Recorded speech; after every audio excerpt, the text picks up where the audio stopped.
Hello साथियों, मैं नवनीत मिश्रा स्वागत करता हूं एक बार फिर आपके अपने चैनल एग्जाम सिटी में। कलम से युद्ध की ओर सभी भावी शिक्षक और शिक्षिकाओं का आपके अपने चैनल एग्जाम सिटी में बहुत बहुत स्वागत और अभिनंदन है। जैसा कि जो सीरीज चल रही है सी टेट वाली, तो टारगेट इसको सी टेट को लेकर चल रहे हैं। तो 2019 का जो सेकंड पेपर है जुलाई वाला, उसको आज सॉल्व करेंगे। ठीक है, इसके पहले हम दिसंबर के दोनों पेपर, दिसंबर के फर्स्ट एंड सेकंड, ठीक है, फर्स्ट एंड सेकंड दोनों सॉल्व कर चुके हैं। साथ ही अब जुलाई का जो फर्स्ट है वो भी सॉल्व कर चुके हैं। तो आप प्ले लिस्ट नहीं चेक करी हो तो डिस्क्रिप्शन में लिंक मिल जाएगा इसका, तो चेक कर लीजिएगा। आज सेकंड पेपर करेंगे, ठीक है। तो पहला क्वेश्चन देखते हैं आज का। विकास में व्यक्तिक विभिन्नता को समझने के लिए क्या महत्वपूर्ण है। ठीक है, जो विकास में व्यक्ति विभिन्नता है उसको समझने के लिए क्या महत्वपूर्ण है, ये आपको चूज करना है। तो पहला आपका ऑप्शन दिया गया है पर्यावरणीय कारकों पर विचार करना जो लोगों को प्रभावित करते हैं। ठीक है, पर्यावरणीय कारकों पर विचार करना जो लोगों को प्रभावित करते हैं। दूसरा ऑप्शन है आपका शरीर एवं दिमाग के परिपक्वन पर विचार करना। और तीसरा ऑप्शन आपका दिया गया है वंशागत जो विशेषताओं के साथ साथ पर्यावरणीय कारकों में एवं उनकी पारस्परिक क्रिया पर विचार करना। ठीक है, तो तीसरा आपका सही आंसर हो जाता है वंशागत विशेषताओं के साथ साथ पर्यावरणीय कारकों एवं उनकी पारस्परिक क्रिया पर विचार करना। ठीक है, जब तक आप जो वंशागत विशेषताएं हैं उनके साथ साथ जो पर्यावरणीय कारक दोनों पर उनकी पारस्परिक क्रिया पर विचार करना होगा, सिर्फ पर्यावरणीय कारक पर नहीं। ठीक है, तो व्यक्ति भिन्नता तभी में आ पाएगी। आई होप क्लियर होगा ये। दूसरा क्वेश्चन देखते हैं। निम्नलिखित में से कौन सा विकास का सिद्धांत नहीं है। ठीक है, नहीं है, ये पॉइंट आपको करना नहीं है, बाकी तीन है। ठीक है, तो विकास का जो सिद्धांत है नहीं है उसको बताना है आपको। तो पहला ऑप्शन दिया गया विकास तुलनात्मक रूप से क्रमिक होता है। ठीक है, तो ये तो सही है, ये तो सही बात है। दूसरा आपका विकास समय के साथ साथ धीरे धीरे घटित होता है, तो ये भी बात सही है। और तीसरा आपका दिया गया है विकास की सटीक गति एवं प्रकृति जन्म के समय ही निर्धारित हो जाती है, या फिर व्यक्ति अलग अलग गति से विकास करता है। तो व्यक्ति अलग अलग गति से विकास करता है, ये तो सही बात है, लेकिन विकास की सटीक गति, ठीक है, गति एवं प्रकृति जन्म के समय निर्धारित नहीं होती है, ये सही बात हो जाती है। ठीक है, तो नहीं का ऑप्शन है, इसलिए ये चूज करेंगे। तीन ऑप्शन आपके सही हैं, बाकी ये चीज़ नहीं है। विकास की सटीक गति जन्म के समय निर्धारित नहीं होती है। ठीक है, अगला क्वेश्चन देखते हैं। अनेक शोध अध्ययनों से पता चलता है कि शिक्षक लड़कियों की अपेक्षा लड़कों से अधिक पारस्परिक क्रिया करते हैं। इसका सही विवेचन क्या है, तो आपको सही विवेचन चूज करना है। ठीक है, तो पहला आपका जो ऑप्शन है लड़कियों की तुलना में लड़कों को अधिक अवधान की आवश्यकता होती है। तो यहाँ ऊपर दिया गया आपका अनेक शोध अध्ययनों से पता चलता है कि शिक्षक लड़कियों की अपेक्षा लड़कों से अधिक पारस्परिक क्रिया करते हैं। तो इसका जो सही तथ्य है आपको सिलेक्ट करना है। तो पहला आपका दिया गया लड़कियों की तुलना में लड़कों को अधिक अवधान की आवश्यकता है, ये तो गलत बात हो गई। किसी को अवधान लड़की हो या लड़कियां बराबर होती है, ये रूढ़ी बातें हैं जो हमें दूर करनी है। ठीक है, तो आपको एक एज अ टीचर सब कुछ सोचना है, ठीक है, जो समाज में चल रहा है। दूसरा आपका ऑप्शन है यह शिक्षण में लिंग पक्षपात का एक उदाहरण है, या फिर कक्षा में लड़कियों की तुलना में लड़कों को अधिक आसानी से नियंत्रित किया जा सकता है, ये भी गलत है। लड़कियों की तुलना में लड़कों में शैक्षिक क्षमता काफ़ी अधिक होती है, नहीं, शैक्षिक क्षमता सबकी बराबर होती है, ये भी आपका गलत हो। तो आपको क्या दूसरा सही हो जाता है, यह शिक्षण में लिंग पक्षपात का एक उदाहरण। ठीक है, ये जब आपके दो लिंगों की बात होती है और अगर एक तरफ झुकाव होता है, एक पक्ष का आप सपोर्ट करते हैं, तो ये लिंग पक्षपात के अंतर्गत आता है। ठीक है, तो आपका दूसरा सही हो जाता है, बी ऑप्शन आपका, B option is the right answer. चौथा देखते हैं इसका क्वेश्चन। निम्नलिखित में से कौन सा प्रगतिशील शिक्षा की अवधारणा के बारे में प्रमुख है। जो प्रगतिशील शिक्षा है उसकी अवधारणा के बारे में जो प्रमुख है उस वो बताना है आपको। ठीक है, तो पहला ऑप्शन है आपका प्रत्येक बच्चे की क्षमता एवं संभावना में विश्वास करना, या फिर मानक निर्देश एवं मूल्यांकन, और या आपका तीसरा ऑप्शन है बाह्य प्रेरणा तथा एक रूप मूल्यांकन मानदंड, और चौथा आपका दिया गया पाठ्य पुस्तक पर केंद्रित अधिगम। तो पाठ्य पुस्तक अकेले से हम कुछ अच्छा नहीं सीख सकते, बाह्य प्रेरणा तथा एक रूप मूल्यांकन, एक रूप मूल्यांकन नहीं करना, मानदंड नहीं रखना है, मानक निर्देश एवं मूल्यांकन। ठीक है, ये स्टैंडर्ड इंस्ट्रक्शन है या असेसमेंट है, तो उनको ये काफ़ी हद तक सही हो सकता था, लेकिन प्रत्येक बच्चे की क्षमता एवं संभावना में विश्वास करना, ये पहला जो क्वेश्चन है वो राइट आंसर आपका हो जाता है, क्योंकि जब तक बच्चे की क्षमता एवं संभावना में विश्वास नहीं करेंगे तब तक प्रगतिशील शिक्षा को बढ़ावा नहीं दे सकते हैं। प्रगतिशील शिक्षा की अवधारणा है प्रत्येक बच्चे की क्षमता एवं संभावना में विश्वास करना। सब कुछ क्लियर हो रहा होगा। अगला क्वेश्चन देखते हैं, दृश्य रूप से बाधित विद्यार्थियों के साथ कार्य करते समय एक शिक्षक को किस प्रकार के अनुदेशन अनुकूलन करने चाहिए। जो दृश्य रूप से बाधित है, ठीक है, दृश्य रूप से बाधित यानी जो देख नहीं सकते, तो क्या करेंगे आप, तो पहला ऑप्शन है आपका कई प्रकार की दृश्य प्रस्तुतियों का प्रयोग करना। ठीक है, हमेशा क्वेश्चन घुमा के पूछता है, आपको ऊपर दिया गया है कि दृश्य रूप से बाधित है, वो देख ही नहीं सकता, उसके लिए कई प्रकार की दृश्य प्रस्तुतियों का प्रयोग करना क्या अनुचित होगा या उचित होगा? अनुचित होगा, क्योंकि दृश्य जब देख ही नहीं सकता तो उसका कोई मतलब ही नहीं है दृश्य प्रस्तुतियों का। दूसरा आपका स्वयं अभिन्यास करना ताकि विद्यार्थी उसे ध्यान से देख सके, ये भी गलत है आपका। ठीक है, अनेक प्रकार के लिखित कार्यों विशेष रूप से वर्कशीटों पर ध्यान देना। वर्कशीट जब बंदा देख ही नहीं सकता तो वर्कशीट का पर काम नहीं कर सकता है। चौथा आपका है स्पष्ट रूप से बोलना तथा छूकर महसूस करने वाले सामग्रियों का अधिक मात्रा में प्रयोग करना, क्योंकि जब वह दृष्टिबाधित है, ठीक है, तो जो दृष्टिबाधित विद्यार्थी होती है वह छूकर बस, ठीक है, अक्षरों को पढ़ते हैं, और स्पष्ट रूप से बोलना जरूरी है, क्योंकि जब स्पष्ट रूप से नहीं बोलेंगे तो उसको क्लियरली पता नहीं चल पाएगा। तो चौथा आपका राइट आंसर हो जाता है। अगला क्वेश्चन देखते हैं, थोड़ा जूम कर लेते हैं। ठीक है, सहयोगात्मक अधिगम एवं हम उम्र साथियों के द्वारा शिक्षण का एक समावेशी कक्षा में किस प्रकार से उपयोग किया जा सकता है। कोऑपरेटिव लर्निंग जिसको कहते हैं, सहयोगात्मक शिक्षक, ठीक है, शिक्षण जो अधिगम, सहयोगात्मक अधिगम है जो कोऑपरेटिव लर्निंग, तो उसका किस प्रकार से उपयोग किया जा सकता है। तो पहला आपका जो ऑप्शन 1 है आपका, सक्रिय रूप से हतोत्साहित करना चाहिए।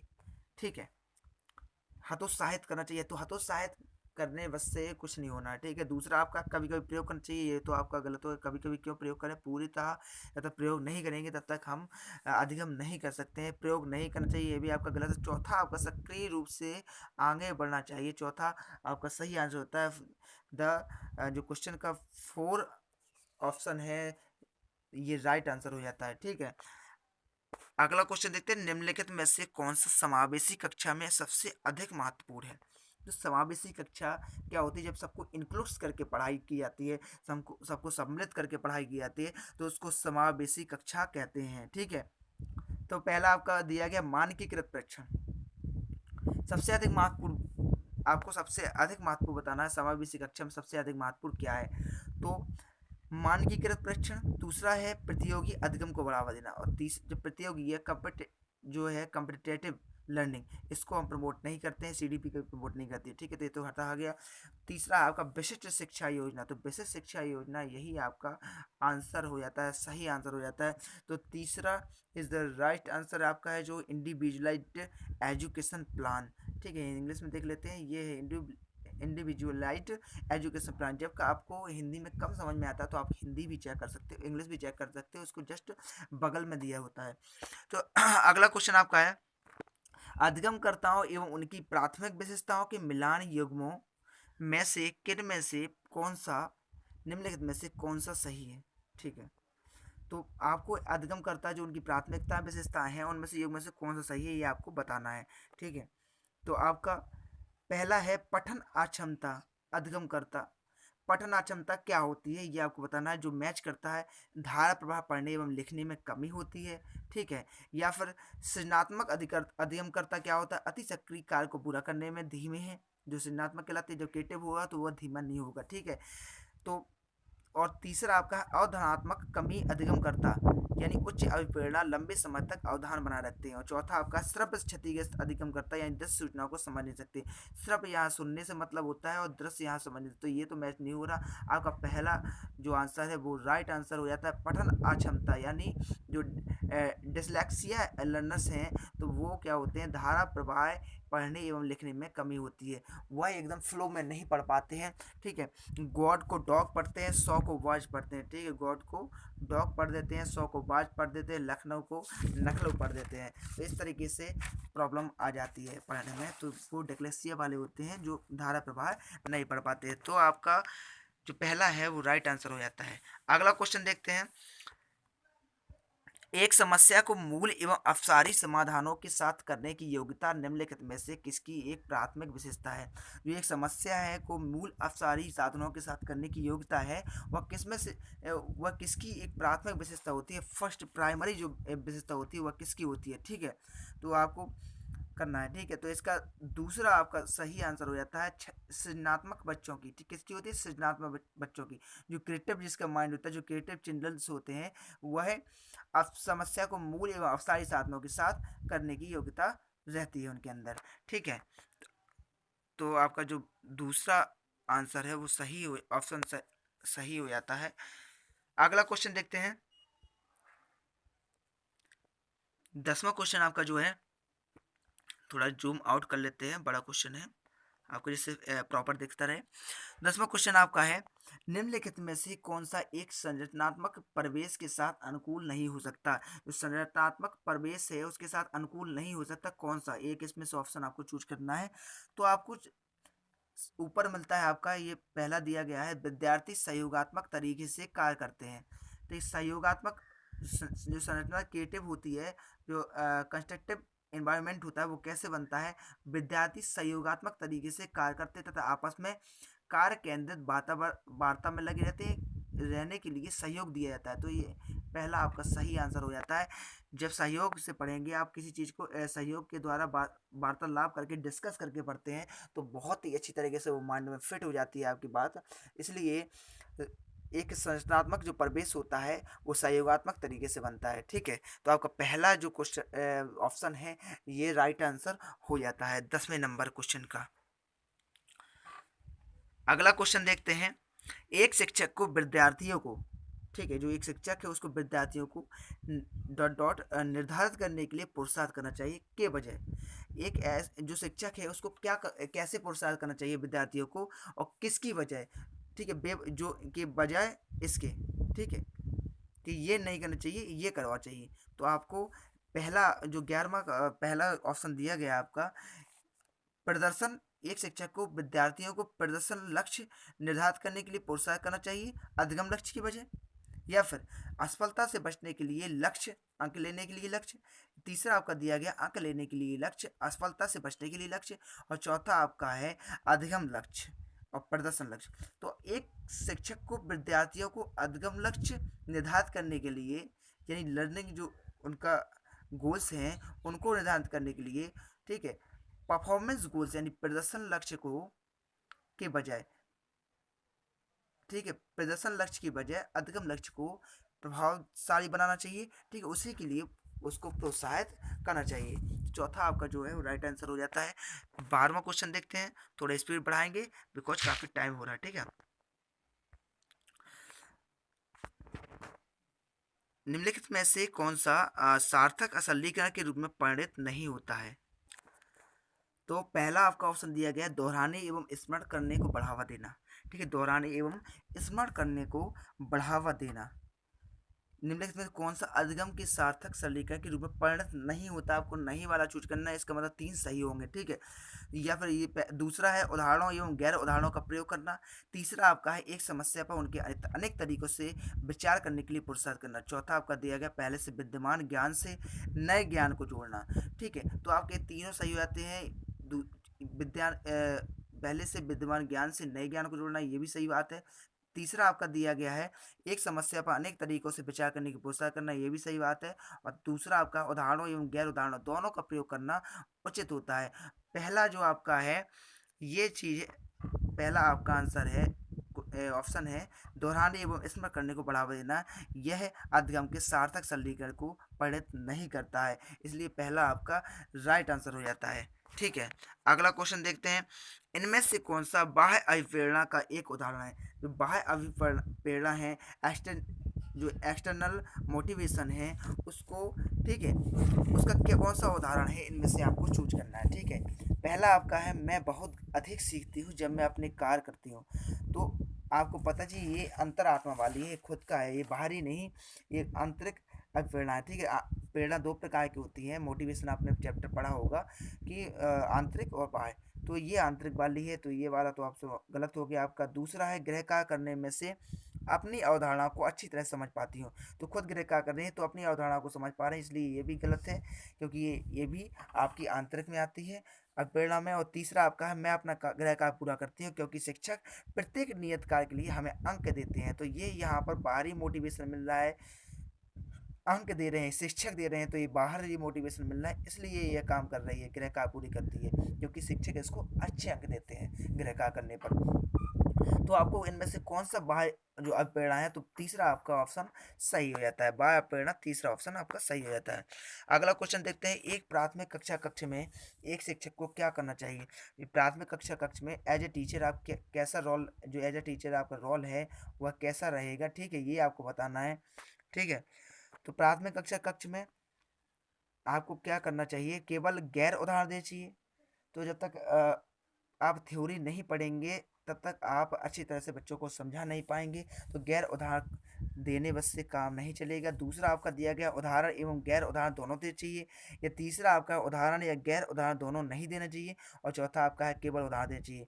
तो केवल उदाहरण पर से काम नहीं चलेगा, इस पर तो ये तो गलत हो ही गया। दूसरा आपका सही आंसर हो जाता है उदाहरण एवं गैर उदाहरण दोनों देने चाहिए। जब तक थ्योरी पढ़ाएंगे तब तक कुछ नहीं होगा, थ्योरी जरूरी है आपकी और साथ ही साथ उदाहरण, जिससे बच्चे को एक माइंड में अच्छी तरह से मैपिंग हो जाए और वो चीज़ बैठ जाए। ठीक है, अगला क्वेश्चन देखते हैं, निम्नलिखित में से कौन सी बच्चों में अर्थ निर्माण को बढ़ावा देती है। ऐसी कौन सी चीज़ है जो बच्चों में अर्थ निर्माण को बढ़ावा देती है, ऐसी कौन सी रणनीति है। तो आपको पहला ऑप्शन है सूचनाओं का संचरण। ठीक है, सूचनाओं का संचरण। दूसरा आपका दिया गया दंडात्मक साधनों का प्रयोग, तो ये दंड का प्रावधान है तो गलत हो गया आपका। तीसरा है एक रूप एवं मानकीकृत, यहाँ एक रूपता की बात की गई है, स्टैंडर्डाइजेशन टेस्टिंग की बात की गई है, तो ये तो गलत हो गया आपका।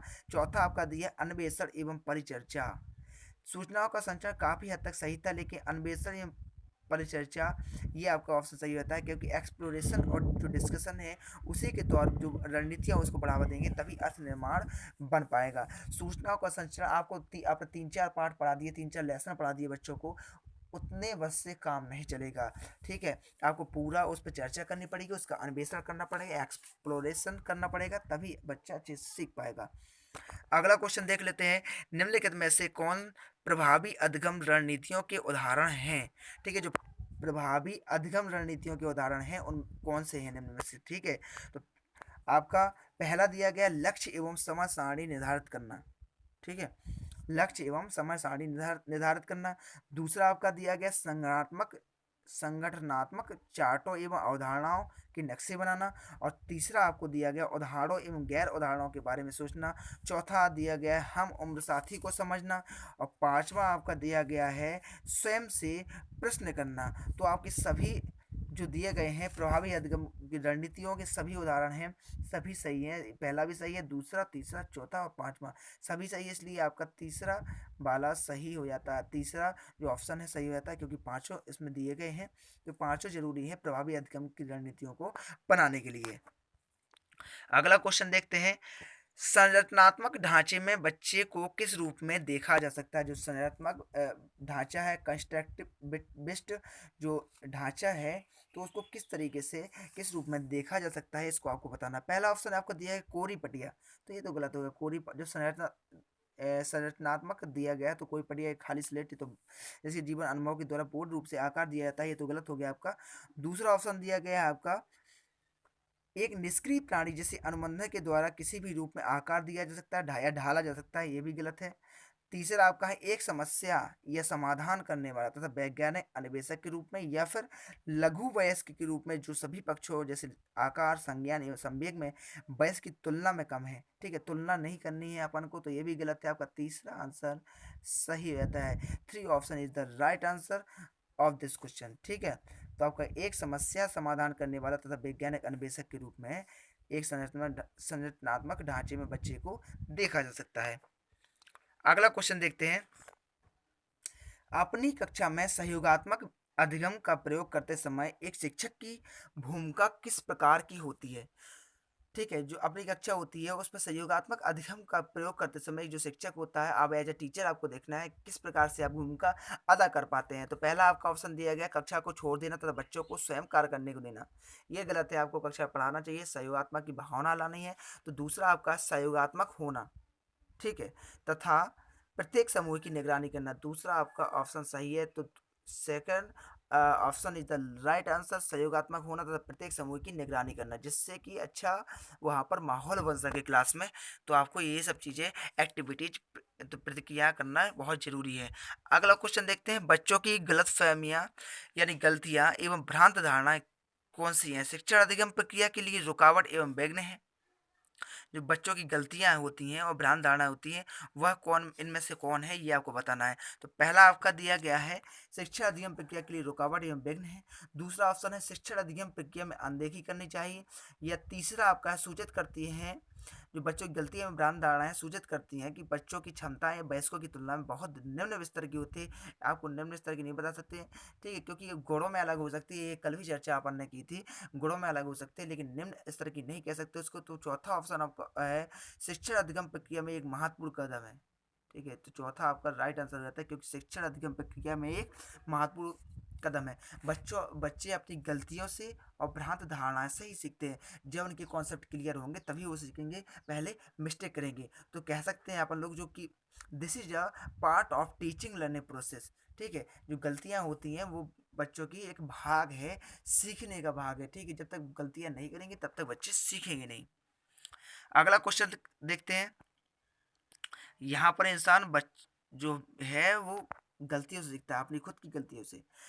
20वां क्वेश्चन आपका है, पियाजे के अनुसार विशिष्ट मनोवैज्ञानिक संरचनाएं अनुभव से सही अर्थ निकालने के लिए व्यवस्थित तरीके को क्या कहा जाता है?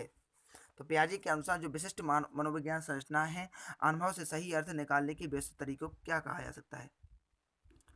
तो पहला आपका है स्कीमा, दूसरा आपका है प्रतिमान, और तीसरा है मानसिक मैप यानी माइंड मैपिंग या मेंटल मैप्स जिसे कहते हैं। चौथा आपका है मानसिक उपकरण यानी मेंटल टूल्स। तो पहला आपका स्कीमा है, ऑप्शन सही आंसर हो जाता है, क्योंकि स्कीमा पियाजे इसकी बात करते हैं स्कीमा की, कि स्कीमा ही है जो, ठीक है, पियाजे इसकी बात करते हैं स्कीमा की, कि स्कीमा है जो विशिष्ट मनोविज्ञान संरचना होती है इसके अंदर, और अनुभव से यही अर्थ निकालने के लिए व्यवस्थित तरीके को स्कीमा कहते हैं। जिसके अंदर मानसिक मैप यानी माइंड मैपिंग जो है उसी के अंदर होता है, स्कीमा के अंदर होता है, ठीक है। स्कीमा के अंदर ही इसको हम देख सकते हैं। अगला क्वेश्चन है आपका, एक उचित प्रश्न सुझाव के द्वारा बच्चे की समझ को उस बिंदु से बहुत आगे ले जाया जा सकता है जिस पर वह अकेले पहुंच सकती है। निम्नलिखित में से कौन सी संरचना उपरोक्त कथन को प्रकाशित करती है? ये आपको बताना है कि निम्न में से कौन सी संरचना है जो उपरोक्त कथन जो दिया गया है ऊपर इसको, ठीक है, प्रकाशित करती है। तो कौन सा उपरोक्त कथन है? पहला आपका दिया है सामधारण, ठीक है। दूसरा आपका दिया गया संरक्षण यानी कंजर्वेशन, और तीसरी आपकी बुद्धि होती है इंटेलिजेंस, और चौथा आपका ऑप्शन है समीपस्थ या निकटस्थ विकास का क्षेत्र।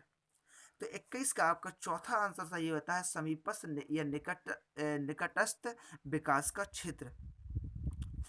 क्योंकि जो जेपीडी जो होता है जोन ऑफ प्रॉक्सिमल डेवलपमेंट, समीपस्थ या निकटस्थ विकास का क्षेत्र होता है, उसके द्वारा ही हम, ठीक है, अपने बच्चे की समझ को आगे बिंदु तक ले जा सकते हैं, उसको आगे बढ़ा जा सकते हैं। क्योंकि आप अगर आपको सीडीपी क्लियर करनी है तो आप इर्द गिर्द ही घूमेंगे इसके। सीडीपी मान लीजिए ये पूरा जो इस आपका वृत्त है दिखा गया, ये केंद्र सीडीपी है, तो आपको क्लियर करना है तो आप इसके चारों ही ओर ही घूमेंगे। जो बुक्स होंगी, जो टेस्ट पेपर होंगे, जो प्रैक्टिस सेट होंगे, इसके चारों ही तरफ आप फूट करते हैं।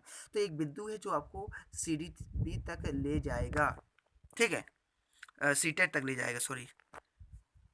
तो अगला क्वेश्चन देखते हैं आपका 22वां क्वेश्चन है, लेव वायगोत्स्की के अनुसार आधारभूत मानसिक क्षमताओं को मुख्य रूप से किसके द्वारा उच्च स्तर संज्ञानात्मक प्रक्रियाओं में बदला जा सकता है? तो लेव वायगोत्स्की किसकी बात करते हैं? सबसे बड़ी चीज़ है आपको सोशल, जो उनका सोशल, जो उनकी थ्योरीज हैं जो सोशल पर हैं, सोशल कल्चर पर हैं। तो वायगोत्स्की किसकी बात करते हैं? सोशल कल्चर की। तो आपका पहला ऑप्शन है सामाजिक पारस्परिक क्रिया, और ठीक है, तो पुरस्कार दंड की बात भी नहीं करते हैं, अनुकूल एवं संगठन की बात भी नहीं करते, उद्दीपन एवं अनुक्रिया की बात नहीं करते हैं, सामाजिक पारस्परिक क्रिया की बात करते हैं। तो आपका पहला ऑप्शन सही हो जाता है, लेव वायगोत्स्की सामाजिक परस्पर क्रिया का अध्ययन करते हैं। अगला क्वेश्चन आपका है 23वां क्वेश्चन दिया गया है, निम्नलिखित कथनों में से कौन सा विकास एवं अधिगम के बीच संबंध को सही तरीके से सूचित करता है। तो निम्नलिखित में से कौन सा कथन है जो विकास एवं अधिगम के बीच संबंध को सही तरीके से सूचित करता है। आपको संबंध बताना है जो सही संबंध हो। ठीक है, तो आपको 23 का पहला ऑप्शन दिया गया है, अधिगम विकास का ध्यान किए बिना गलत होता है, ये तो गलत हो गया। विकास इम्पोर्टेंट है, डेवलपमेंट इम्पोर्टेंट है। ठीक है, दूसरा आपका दिया गया है, अधिगम की दर विकास की दर से काफ़ी अधिक होती है। तो डेवलपमेंट और अधिगम साथ साथ चलते हैं, ईच चलते हैं, साथ में साथ लेके चलते हैं, तो ये भी आपका ऑप्शन गलत हो गया। तीसरा आपका दिया है, विकास एवं अधिगम अंतः संबंधित और अंतः निर्भर होते हैं। आपको कथन से देखना है। ठीक है, तो अंतः संबंधित और आत्मनिर्भर होते हैं विकास एवं अधिगम। ठीक है, ये चीज़ ध्यान में रखेंगे, कॉन्सेप्ट क्लियर होगा आज थिंक। और जो भी डाउट्स हो तो आप कमेंट सेक्शन में जाकर जरूर बताइएगा। और ठीक है, कितने आप क्वेश्चन करते हैं ये भी आपको आज बताना है। आप लोगों की प्रतिक्रिया नहीं मिलती है, मुझे पता नहीं चलता है कि आप पढ़ते भी हैं या नहीं पढ़ते हैं या कितना पढ़ते हैं। निम्नलिखित में से कौन सा मूर्त क्रियात्मक अवस्था के प्रमुख कौशलों में से एक है। ठीक है, कॉन्क्रीट जो ऑपरेशनल है, मूर्त क्रियात्मक जो अवस्था होती है, कॉन्क्रीट ऑपरेशनल स्टेज होती है, उसके प्रमुख कौशलों में से एक है। तो पहला आपका दिया गया है सुरक्षित करने की योग्यता, दूसरा है परिकल्पित निगमनात्मक तर्क, और तीसरा आपका दिया गया है द्वितीयक वर्तुल प्रतिक्रिया, और चौथा आपका दिया गया है सजीवात्मक चिंतन। ठीक है, तो जब बच्चा एक जो चार वो हैं, आपको पता होगा स्टेज हैं SPCF करके। ठीक है, तो 2 से 4 वर्ष, 0 से 2 वर्ष, 2 से 4 वर्ष, ऐसे करके जो SPCF के द्वारा मैंने आपको बताया है, SPCF के द्वारा जो 4 अवस्था है उसके द्वारा करेंगे। ठीक तो उसके बाद निम्नलिखित में से कौन सा मूर्त क्रियात्मक अवस्था के प्रमुख कौशलों में से एक है। तो सुरक्षित करने की योग्यता, पहला आपका ऑप्शन सही होता है, सुरक्षित करने की योग्यता। ठीक है, तो बच्चे जब बच्चा अपने आप को पता चल जाए कि शेप ऑफ आकार क्या है, ये शेप कैसे है, वो किस शेप जोन में है। ठीक है, तो सुरक्षित करने की योग्यता जो होती है वह, ठीक है, मूर्त क्रियात्मक अवस्था होती है, उसमें सीख लेता है। तो आपका ये आंसर सही होता है, पहला ऑप्शन। ठीक है, 25वां आपका क्वेश्चन देख लेते हैं, जीन पियाजे एवं लियो वाइगोट्स्की जैसे संरचनावादी अधिगम को किस रूप में देखते हैं। तो जीन पियाजे और लियो वाइगोट्स्की के बारे में बताया गया हुआ है, संरचनावादी अधिगम को किस प्रकार रूप में देखते हैं, किस रूप में देखते हैं। पहला आपका प्रतिक्रियाओं का अनुबंधन। ठीक है, प्रतिक्रियाओं का अनुबंधन। दूसरा आपका दिया गया है निष्क्रिय आवृत्ति प्रक्रिया, तीसरा है सक्रिय विनियोजन से अर्थ निर्माण की प्रक्रिया, और चौथा आपका है कौशलों का अर्जन। ठीक है, तो जीन पियाजे किस प्रकार से देखते हैं, ये तीसरा आपका ऑप्शन सही रहता है, सक्रिय विनियोजन से अर्थ निर्माण की प्रक्रिया के रूप में। ठीक है, अगला क्वेश्चन देखते हैं, समाचार पत्रों में से कहानियों एवं कर्तनों का चयन करना एवं प्रस्तुत करना जो पुरुष एवं महिलाओं दोनों को गैर परंपरागत भूमिकाओं में चित्रित करते हैं, निम्नलिखित में से किसके लिए एक प्रभावी रणनीति है। तो निम्नलिखित में से 4 ऑप्शन दिए गए हैं, किसके लिए एक प्रभावी रणनीति है, ये आपको बताना है। ठीक है, तो पहला आपका दिया गया लैंगिक जेंडर स्थिरता को बढ़ाने के लिए। तो गैर परंपरागत जो चीज़ दी गई हैं, तो आपको बताना है कि किसके लिए बताया गया। तो लैंगिक जेंडरता स्थिर करने के लिए, या फिर रूढ़िवादी लैंगिक जेंडरता भूमिका को प्रोत्साहन देने के लिए। ये आपका ऑप्शन गलत है, ये भी पहला भी गलत है। तीसरा आपका दिया गया है लैंगिक जेंडर रूढ़ियों का सामना करने के लिए, या चौथा है लैंगिक जेंडर पक्षपात को बढ़ाने के लिए। पक्षपात तो बढ़ाएंगे नहीं है, हम इनको सामना करने के लिए, ठीक है, इस प्रकार के चित्रित किए जाते हैं समाचार पत्रों में कहानियों और कर्तनों को, जिससे लोग मोटिवेट हो, आगे चीज़ों को बदला जाए, चीज़ें बेहतर होंगी जब हम लोग कदम उठाएंगे। ठीक है, तो इसको आपको एक सोशल वर्कर के तौर पर देखना है। ठीक है, अगला क्वेश्चन आपका है 27वां क्वेश्चन दिया गया है, निम्नलिखित वर्णन को पढ़िए तथा कोहल वर्ग के नैतिक तर्क की अवस्था को पहचानिए। तो वर्णन दिया गया है, इस तरह की कॉन्सेप्ट जो होते हैं आपको ध्यान से पढ़ने होते हैं, उसके बाद ही आप ऑप्शन पर जा सकते हैं। तो अंतःकरण के स्वचयनित नैतिक सिद्धांतों के द्वारा सही कार्य परिभाषित किया जाता है, जो कानून एवं सामाजिक समझौते पर ध्यान दिए बिना संपूर्ण मानवता के लिए वैध होता है। ठीक है, तो आपका पहला ऑप्शन दिया गया है सामाजिक अनुबंधन अभिविन्यास, न्याय जो तरक्की की अवस्था है उसको पहचाना है, तो पहली अवस्था आपको दी गई है सामाजिक अनुबंधन अभिविन्यास। दूसरा आपका दिया गया है सामाजिक क्रम व्यवस्था अभिविन्यास। तीसरा आपका दिया गया है सार्वभौमिक नैतिक सिद्धांत अभिविन्यास। और चौथा आपका यंत्री उद्देश्य अभिविन्यास। तो तीसरा आपका जो है वो राइट आंसर हो जाता है सार्वभौमिक नैतिक सिद्धांत अभिविन्यास के अंतर्गत ये चीज कही गई है। ठीक है, तो आपका तीसरा आंसर ऑप्शन सही आंसर हो जाता है। अगला क्वेश्चन देख लेते हैं अपन। 28वां क्वेश्चन आपका है कि जो हार्वर्ड गार्डनर के बहुबुद्धि सिद्धांत के अनुसार निम्नलिखित विशेषताओं से युक्त एक व्यक्ति की बुद्धि को किस प्रकार से वर्गीकृत किया जा सकता है।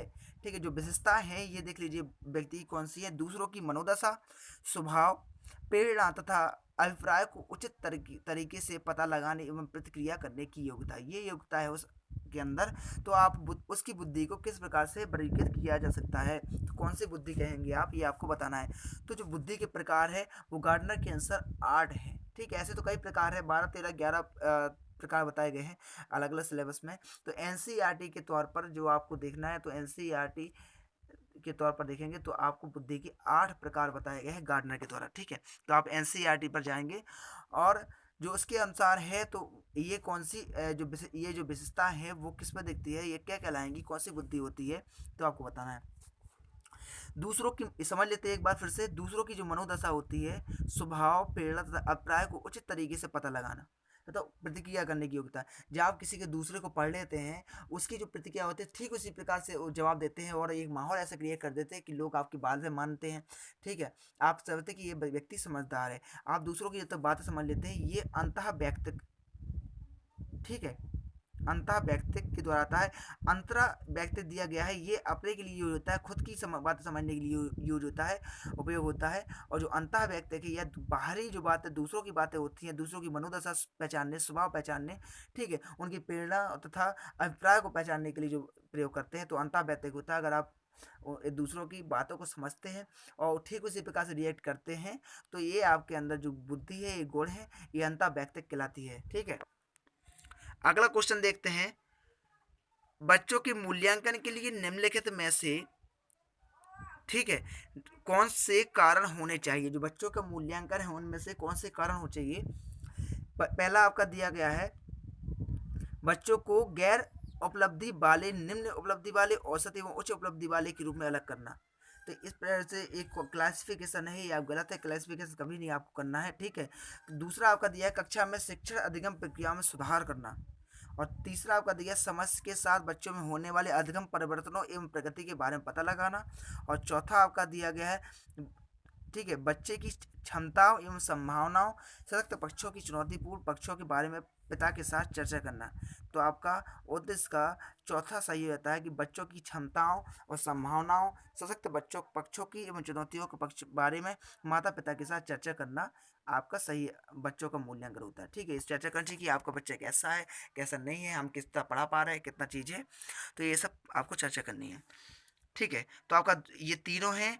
तो जो दिया गया पहला भी आपका, ठीक है, सॉरी, पहला बस नहीं है, बच्चों को गैर उपलब्धि वाले, ये मैंने पहले बताया था, ये वाला गलत हो गया आपका, क्लासिफिकेशन नहीं करना आपको। दूसरा सही है आपका, तीसरा सही है और चौथा सही है। तो आपका दूसरा जो ऑप्शन है वह सही आंसर हो जाता है, दूसरा, तीसरा और चौथा जो दिया गया है। ठीक है, 2 इज द राइट आंसर। अगला क्वेश्चन है आपका, निम्नलिखित में से कौन, अगला और लास्ट क्वेश्चन है आपका सीडीपी का, जो 30 क्वेश्चन करे हैं आपने। निम्नलिखित में से कौन बच्चे के सामाजिकरण में एक महत्वपूर्ण भूमिका अदा करते हैं। जो बच्चे का सामाजिकरण है उनमें से कौन एक महत्वपूर्ण भूमिका अदा करते हैं, ये आपको बताना है। ठीक है, पहला आपका मीडिया है। दूसरा, कौन बच्चे के सामाजिकरण में एक महत्वपूर्ण भूमिका अदा करते हैं, तो पहला आपका मीडिया है, दूसरा विद्यालय है, तीसरा परिवार है, चौथा पास पड़ोस है। तो आपको पता है कि फर्स्ट प्राइमरी और सेकेंडरी होते हैं।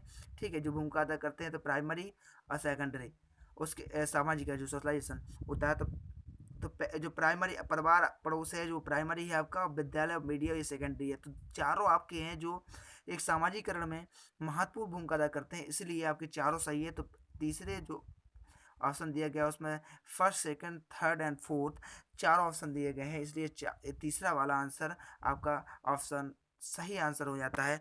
ठीक है,